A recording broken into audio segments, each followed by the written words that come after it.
ಹಸಿರೇ ಉಸಿರು ಎಂದು ಭಾವಿಸಿ ಮನುಕುಲಕ್ಕೆ ಉಸಿರು ನೀಡುವ ಮರಗಿಡಗಳನ್ನು ಹೆತ್ತ ಮಕ್ಕಳಂತೆ ಸಾಗಿಸಲಹುವ ಮೂಲಕ ವೃಕ್ಷ ಮಾತೆ ಎಂಬ ಹೆಗ್ಗಳಿಕೆ ಪಡೆದುಕೊಂಡಿದ್ದ ಸಾಲುಮರದ ತಿಮ್ಮಕ್ಕ ಇನ್ನು ಕೇವಲ ನೆನಪು ಮಾತ್ರ.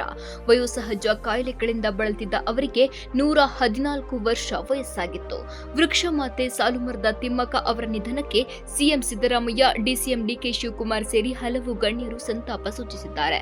1911ರ ಜೂನ್ 30ರಂದು ಅವರು ತುಮಕೂರು ಜಿಲ್ಲೆಯ ಗುಬ್ಬಿಯಲ್ಲಿ ಜನಿಸಿದರು. ರಸ್ತೆ ಬದಿ ನೆಟ್ಟ ಗಿಡಗಳಿಂದಲೇ ಸಾಲುಮರದ ತಿಮ್ಮಕ್ಕ ಎಂದೇ ಕರೆಸಿಕೊಳ್ತಿದ್ರು. ಹುಲಿಕಲ್ನ ಚಿಕ್ಕಯ್ಯ ಅವರನ್ನ ಮದುವೆಯಾದ್ರು. ತಿಮ್ಮಕ್ಕ ಮತ್ತು ಚಿಕ್ಕಯ್ಯ ದಂಪತಿಗೆ ಹಲವು ವರ್ಷಗಳ ಕಾಲ ಮಕ್ಕಳಿರಲಿಲ್ಲ. ಈ ಬಗ್ಗೆ ಕೊರಗುತ್ತಾ ಕುಳಿತುಕೊಳ್ಳದ ಅವರು ಗಿಡಗಳನ್ನ ನೆಡುವ ಮೂಲಕ ಅದರಲ್ಲೇ ತಮ್ಮ ಮಕ್ಕಳನ್ನ ಕಾಣತೊಡಗಿದ್ರು. ತಿಮ್ಮಕ್ಕ ಮಕ್ಕಳಿಲ್ಲದ ದುಃಖವನ್ನ ಮರೆಯಲು ರಸ್ತೆಯ ಬದಿಗಳಲ್ಲಿ ಆಲದ ಸಸಿಗಳನ್ನ ನೆಡಲು ಆರಂಭಿಸಿದ್ರು. 1994 ಕುದೂರಿನಿಂದ ಹುಲಿಕಲ್ ತನಕ ಇರುವ ರಾಜ್ಯ ಹೆದ್ದಾರಿ ತಿಮ್ಮಕ್ಕ ಆಲದ ಸಸಿಗಳನ್ನ ನೆಟ್ರು. ಮುಂದೆ ಈ ಪ್ರವೃತ್ತಿ ಬೆಳೆಯುತ್ತಾ ಹೋಯಿತು.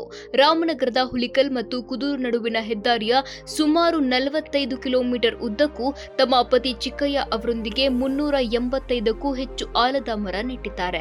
ಜೊತೆಗೆ ಇತರ ಸುಮಾರು 8,000 ಗಿಡ ಪೋಷಿಸಿದ್ದಾರೆ. ತಿಮ್ಮಕ್ಕ ಅವರ ಈ ಸೇವೆಯನ್ನ ಪರಿಗಣಿಸಿ ಅನೇಕ ರಾಷ್ಟ್ರೀಯ ಮತ್ತು ಅಂತಾರಾಷ್ಟ್ರೀಯ ಸಂಸ್ಥೆಗಳು ಗೌರವಿಸಿವೆ. 2019ರಲ್ಲಿ ಇವರಿಗೆ ಪದ್ಮಶ್ರೀ ಪ್ರಶಸ್ತಿ ಕೂಡ ನೀಡಲಾಗಿತ್ತು.